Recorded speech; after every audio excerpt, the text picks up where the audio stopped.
And I'm going to say it again next Friday when Wigan do the same thing, and there won't be as many as you want on for it. But all season ticket holders were allowed to bring a friend for free to this game for Hull FC. So 10,000 slightly disappointing, but it's good to see clubs trying to sort of thank their season ticket holders in one way or another with these kind of season ticket linked offers. But yeah, it shows that we're still a bit of an uphill struggle at this stage of this year. Maybe these initiatives next year might pay more dividends, hopefully.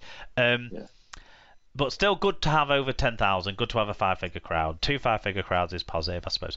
Team stats wise, Wigan made 0 breaks with both their tries coming from kicks. Hull FC made nothing from their 2 breaks.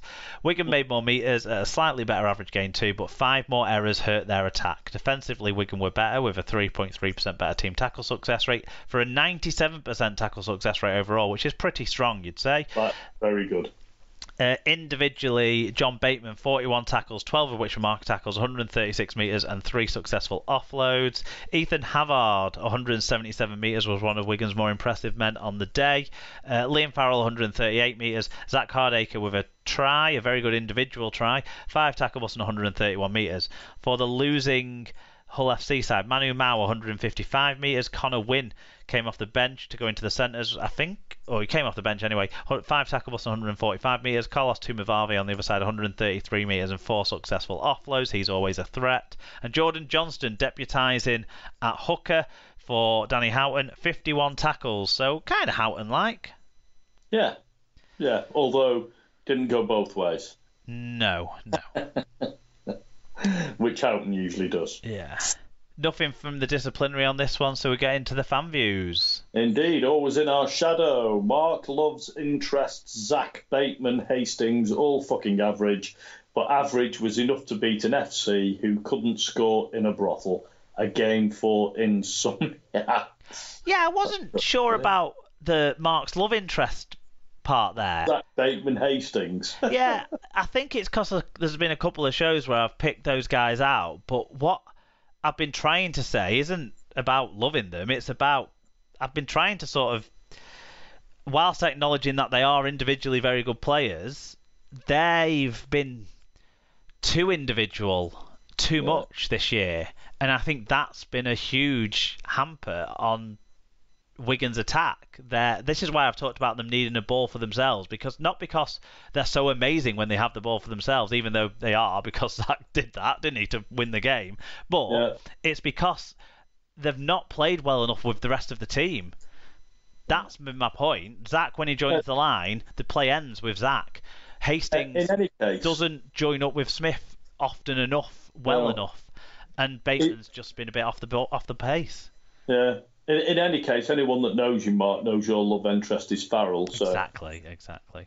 Tom Andrews said, well, I guess beating the worst Wigan team in 30 years, quotes from FC fans when we beat them, isn't for everyone, is it? Truly enjoyed the Twitter meltdown post-match, though. # Radford in.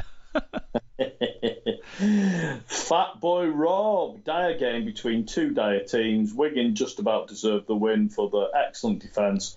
Connor was poor for FC, and he's poor. And when he's poor, FC are poor. I wouldn't write Wigan off from winning the grand final with the way they defend their line. He was at this game. He took up the offer of a free ticket, and I think he was trying to be his typical wind-up self during the game when he put out a tweet for Wigan's first try suggesting it was double movement. It clearly wasn't, and that the try that Hull FC had ruled off for a forward pass wasn't a forward pass. It clearly was. But anyway, Scoot said Wigan were rubbish, an absolute shadow of anything they've ever been in the past, and yet we were so poor we couldn't score against them. Only 80 more minutes to endure of this below mediocre garbage, and then a winter of delusions to keep us going before we hit repeat. Nice to see Rob though. I think we've got our fan review of the week. That is definitely fan review of the week. Very good.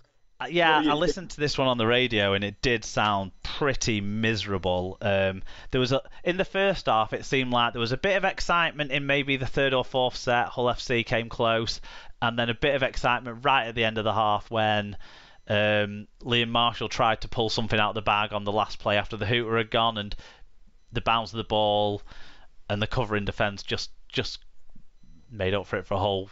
So he didn't quite get that extra bounce of the ball to put him through maybe. But yeah, that was about it for excitement in the first half, and then in the second half I don't think it was much better really in reality. Both teams devoid of making things happen, worryingly for both teams, because you look at those teams and you'd think most of their parts were in there. Smith and Hastings have played together for long enough this season now that they should be doing more together than they are doing. Everyone thinks Hardaker's the second best fullback ever made, whatever. Just because he was good for 4 games at the start of the year at fullback, it doesn't mean he's the same fullback he was 5 years ago to me. And then for Hull, Connor, okay, he's back in the half because of injuries and circumstances and whatnot. Fair enough, but he still should be having more of an influence on the game in that position. And Mark Sneed's set there for he's there 7. He's been there 7 for years, and he will be there 7 for years. So it's, you'd think you'd get a bit more out of that, even if there was pieces around that weren't the best these two teams could put out. It's just poor. I only saw the highlights. It didn't take long. I thought the defence to stop Hull scoring, I think it was Bateman and Farrell actually. I think it was Hardaker. Or was it Hardaker? Yeah, I think it was Hardaker and maybe Bateman. It looked like it was all on a try. It was amazing how they stopped him from getting the ball down. Yeah, I can't remember. Was it Liggy Sow? Or was it Manu Mao? Yeah, Liggy Sow. I can't remember. Sow, I think. But it was a brilliant piece of defence. I think the commentary called out one person, but when I was watching it looked like the other. But it was a great bit of defence. And clearly defence was on top pretty much for both teams, really. It doesn't sound like an exciting game to have been at, but clearly it was close. And I don't know. Sometimes those games can be exciting, but maybe this one wasn't one of those. No, because I just don't think there was many ideas from either sides either. Like Hull FC kept thinking that a Union Sevens player is going to outdo a young rugby league player who's been excellent at taking high balls throughout his time in the first team in the last few weeks. Clearly they've not watched tape on Sam Halsall if they keep thinking kick at him, kick at him, kick at him, kick at him. So that didn't work out, and actually Wigan took advantage the other way, didn't they, when they kicked at Vulik and Japani, and Jake Bibby stole in on him. But Wigan were keeping doing the same thing as well. Little chips over, just like last week. Chips over. Nothing. No, not enough variation. That Wigan did in the second half try a little bit more with the last tackle kicking game. There was finally a grubber kick, which we haven't seen for 3 weeks, which was just a bit too long for Hardaker that Hastings put through, and so there was a sniff of it, but it all came from kicks, and they weren't particularly good kicks either from either side for the most part. Even the kick in the first kick in the set that led to Zach Hardaker's try, what was from Harry Smith, it wasn't deep enough. It wasn't really too effective, but Liam Marshall, because it wasn't so deep, was able to get there and bat it back, and a little bit of hot potato poor handling where the ball just kept falling backwards off Wigan players' hands and eventually found its way to Hardaker, who saw a bit of space behind the line, put a kick through for himself, beat Jamie Shaw to the ball, collected it off the post pads, which actually was a pretty good take from him. Yeah, it was. And really good, outstanding individual piece of skill that separated the sides ultimately at the end, even though it was a two try margin. That was and you almost felt at that stage that how would Wigan mess it up with 18 minutes left when you didn't think that Hull were going to score. Miserable year for both sets of fans, I would say. Certainly the second half of the year. Not over for Wigan yet. No, it's not. No, it's definitely not. No. Um, You've got a playoff game to look forward to now, Mark. yeah, let's move on. Let's move on to another game that on paper seemed pretty exciting. 3 drop goals in Yeah, it. yeah. So that was Warrington against Salford. It was refereed by Scott Mickey Mouse. The crowd was 7,351. At half time, it was Warrington 16, Salford 12. And at full time, after golden point, I think, 20 points to 19, drop goals aplenty. We have incomplete team stats. For the winners, Josh Charnley scored a try, 159 metres. Ben Curry, 158 metres. Matty Ashton, a try, 155. Jack Hughes made 138. Kensio scored 2 for the losing side. Kensio scored 2 tries, 6 tackle busts, 232 metres. Rhys Williams had 127 metres. Andy Ackers, 44 tackles. And Ellis Robson, 43 tackles. No disciplinary from the parent club. No, actually, we probably did have complete team stats because just looking at the match report in League Express, young Tom Whitehead, who was pulled in late for Sitaleki Akawala pulling out, actually wasn't used, it says here, so probably did have complete team stats. Anyway, both teams made quite a lot of meters, I think, Wolves in particular, but they only won by a point. Few fan views. EFC78JU said, "Bleeding hell, I'd never thought it was going to go that far. When I mean that, I mean to 1/2 golden point after full 80 minutes against a struggling Salford side that are on 28.57% in the table, and they held us to a 19-all draw until the first period. George William gets his 3rd drop goal of the season, but for the normal half, not a bad performance. We played quite a few sloppy balls, which we didn't need to." Lee Whitnall says, "We took the opportunity to rest some players with no recognised hooker, Austin at 13, and a game plan that was as loose as fuck." I think he played second row, actually, Blake Austin. Yeah, well, in the team it looked like he was second row, but I don't know whether in reality on the pitch, because we only saw highlights, that he was actually playing 13.